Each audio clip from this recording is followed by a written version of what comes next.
In today's episode, I'll talk about two interesting stories. In the first story of the day, I'll talk about India's hospital sector with some information from the results of two large hospital chains, Apollo Hospitals and Fortis Healthcare. And in the second story of the day, I'll talk about RBI's forward-looking survey, which gives us some interesting insights about how India's future could look like.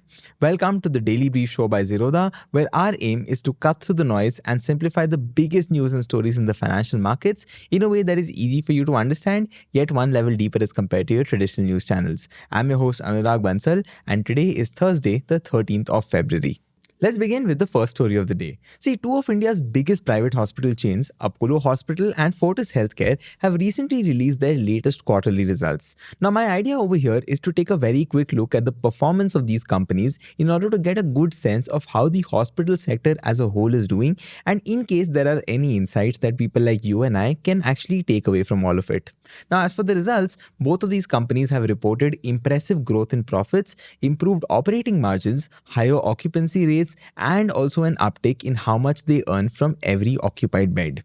And just in case any of these terms that I just mentioned feel unfamiliar to you, please don't worry, because I'm sure by the time you finish listening to this, I will try my best to ensure that you know more about the hospital sector, especially the big and private ones, a lot better than you earlier did. So in order to begin, let's first get a quick understanding of where hospitals exactly fit in the broader healthcare landscape.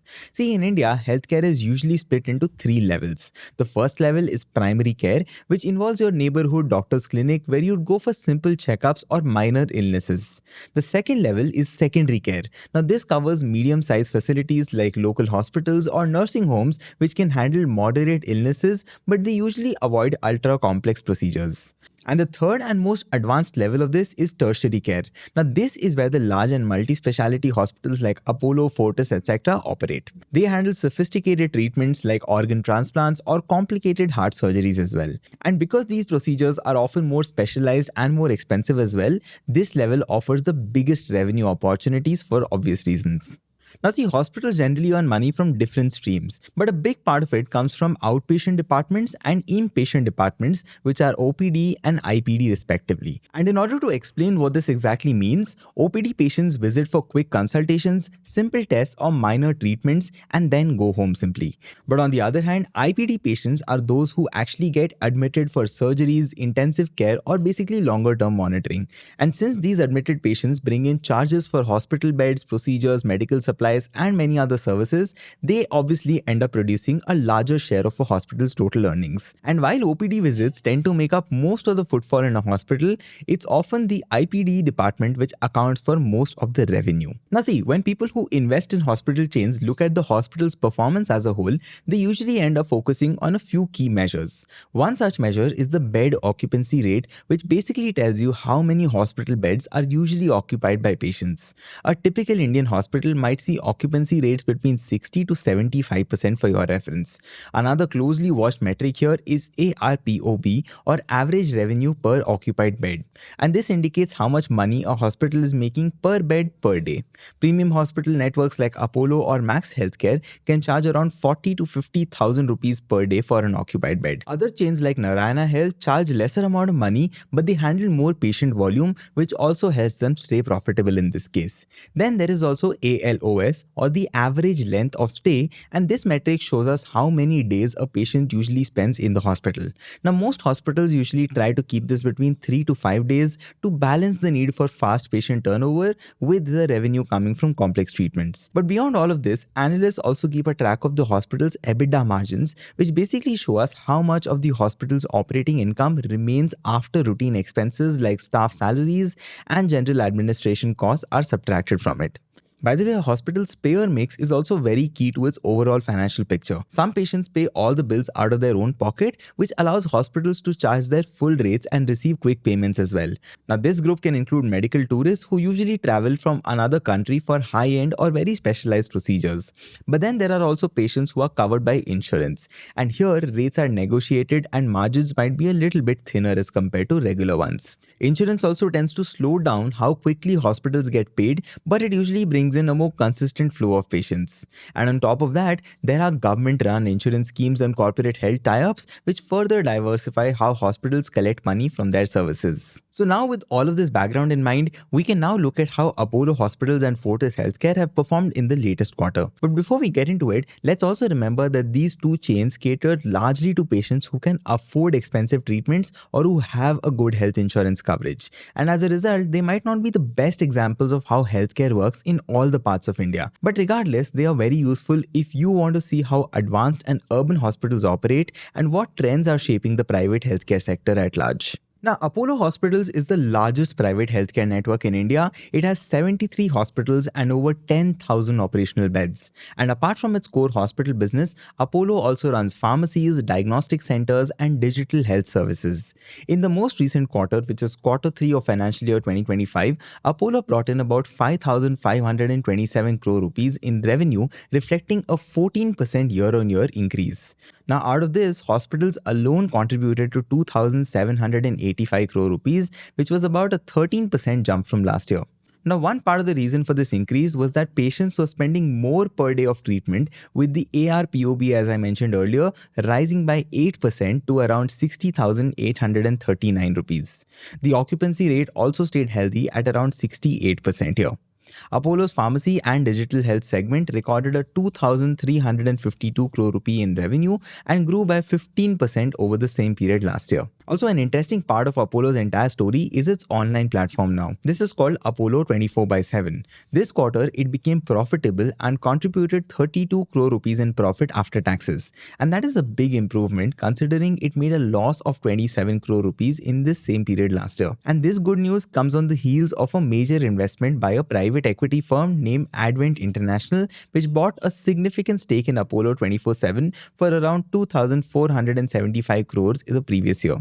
So all of these factors, right from higher revenue to cost efficiencies, have helped Apollo's overall EBITDA margins improve to 13.8% from 12.7%, while the hospital division's margins have stayed solid at 24.1%. Now, with margins up and revenues growing, Apollo's net profits also rose 52% compared to the previous year and reached 372 crore rupees this quarter. Also, on the expansion front, Apollo is planning to invest 6,100 crore rupees to add more than 3,500 beds in big cities like Mumbai, Chennai, Hyderabad, etc., where they're focusing on high-value treatments and premium healthcare. Now, moving on, Fortis Healthcare, like I mentioned, is one more prominent private hospital chain in India. They have 27 hospitals and about 4,700 operational beds. Now, this chain had faced a challenging time financially until Malaysia's IHH stepped in and supported it. Also, unlike Apollo, which has made major moves in pharmacies and digital platforms, Fortis has remained mostly focused on hospitals and diagnostics. A large share of its revenues come from specialties like oncology, neurology, and cardiology, which tend to generate higher margins. Fortis also owns a diagnostic business called Agilus Diagnostic, where it has significantly increased its stake in the recent few months. In the third quarter of FY 2025, Fortis earned a total of 1,928 crore rupees in revenue, marking a 14.8% growth from the previous year. Its hospital segment, which makes up most of its revenues, recorded a 1,623 crore rupee revenue, up 16.8% from last year.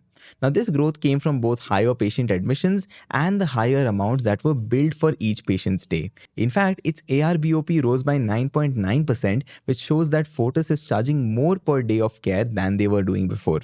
The bed occupancy rate also went up to 67% from the previous 64%, while the average length of stay hovered around 4.2 days. Meanwhile, its diagnostic business contributed to around 305 crore rupees in revenue, growing 5.2%. Fortis also improved its EBITDA margins to 19.4% from 16.9% thanks to greater pricing power and better cost control. The result was a net profit of 254 crore rupees, which is an 89.5% jump from 134 crores in the same period last year. Now, Fortis, mind you, is also very actively expanding its hospital network. They are now targeting most of their expansions in Delhi and the adjacent cities like Faridabad, Gurgaon, Manesar, and so on and so forth. But they have also sold off certain underperforming facilities in places like Bangalore and Chennai in order to sharpen their focus on more profitable areas. So that was it for this particular story. All of these developments basically highlight how private hospitals in India in large cities are growing their earnings right now. And basically by focusing on expensive complex procedures and tapping into a market of insured or higher paying patients, they are able to keep their bed occupancy rates high and are able to command better rates per patient. Something that both of these players have done is that they've been able to show us that there is a strong demand for premium healthcare in India's urban centers. And looking at their quarterly numbers and expansion plans gives all of us a good insight into how the private healthcare industry in India is evolving. Now, of course, not all hospitals in India play in the same premium space, but you get the point, right? Moving on, let's move to the second story of the day and talk about RBI's recent surveys that they've conducted. Now, these surveys are called forward-looking surveys, mainly because instead of telling us what has already happened in the past, they try to capture what people think and expect will happen. Now, of course, given that, you might now wonder why should we even care about what people are expecting for the future? Because after all, these expectations can be influenced by things like emotions, rumors, or even a single worrying headline for that matter. But see, the thing is, there is a Nobel Prize winning economist named Robert Shiller who says that these stories and narratives can drive real economic events. If enough number of people start believing that something big and negative is about to happen, they might really start acting in ways that actually make that negative event real eventually. As an example, when the markets crash, it often starts with a fear or a rumor, and people begin selling their stocks before other people do. And this basically ends up creating a wave of selling, which eventually pushes prices down, even if practically nothing has changed fundamentally. And that is why these surveys that are conducted by the RBI are very interesting. They basically helps us get a glimpse of what people are telling themselves and each other about the future. And these stories, like I just mentioned, might become self-fulfilling, so it's very important for a person like you or me to track them as carefully as we track hard facts like GDP numbers or inflation data. But before I begin talking about these surveys, let me clarify one quick thing. In these surveys, RBI basically assigns a number in order to capture the public sentiment on a particular aspect of the economy. These numbers can range from -100 to +100, where obviously -100 reveals a negative outlook and a +100 reveals a positive outlook. So with that out of the way, let's talk about these surveys. Now, one of the surveys looks at how confident consumers feel in general. This survey checks if people think the current economy is good or bad, or whether they feel secure in their jobs, if they see the income rising, and if they think that they will spend more or less in the coming few months. Now, the latest findings from RBI show that people currently are feeling a little bit pessimistic, especially compared to some months ago. They haven't really lost all hope and they're still thinking that the future might be a little bit better. But that optimism is not really as strong as it once used to be. Many people feel that their employment situation has worsened and they aren't so sure that their incomes will end up rising soon. And when people worry about jobs and earnings, they become cautious with their spending for obvious reasons. And this, by the way, can hurt the economy because in India, what people spend at the shops or on services makes up a large portion of our country's total economic activity. Also, at the same time, many people are still worried about inflation, which means they are expecting prices of goods and services to go up in the near future. Even though these concerns are a little lower than they were before, they haven't really disappeared. And the big worry is, of course, that if people see prices rising, they might start cutting back on non-essential items even more in order to ensure that they can afford the essentials. Now, the government has also taken a note of this, and because of that, they have recently introduced measures like a personal income tax cut as well. The RBI also lowered their key interest rate or the repo rate by 25 basis points in order to tackle exactly this. Now, the broader idea behind these steps is to encourage more spending in the economy. But the thing is, only time will tell us if these particular efforts can shift people's outlooks in a meaningful way. Moving on, one more important set of surveys focuses on manufacturing, which is the part of the economy that makes things in factories basically.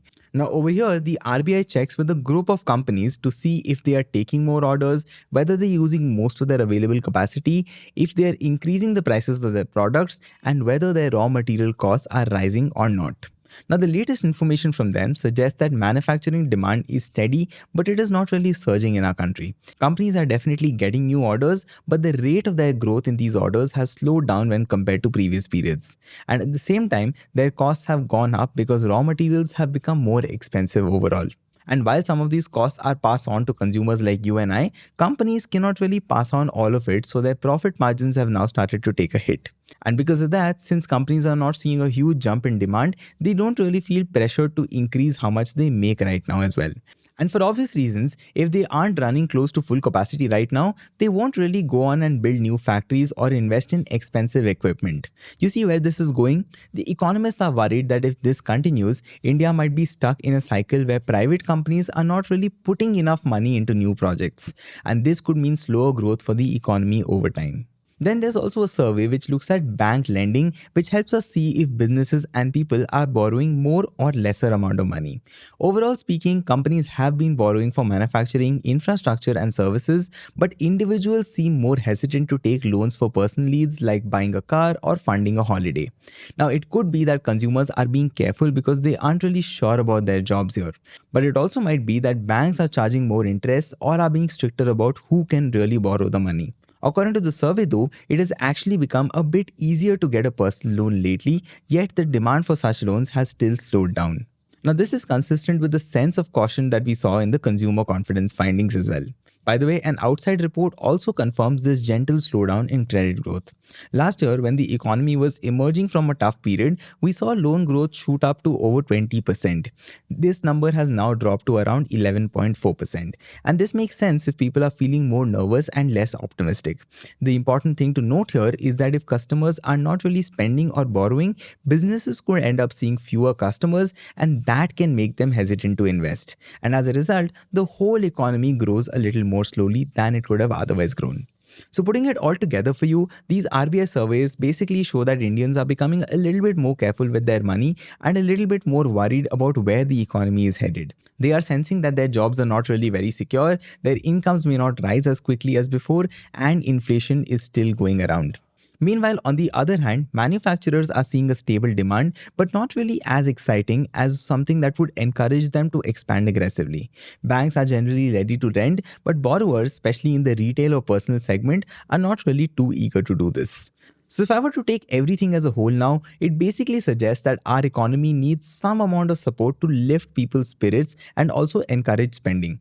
The RBI and the government are definitely trying to provide that particular support through rate cuts and tax relief, and they are hoping that it will turn people's expectations around. Now, of course, like I said before as well, whether these measures will work in the long run is something all of us will have to watch with great interest in the months to come. That brings us to the end of the two stories of the day. Let's now move on to the last section, which is the quick news headlines.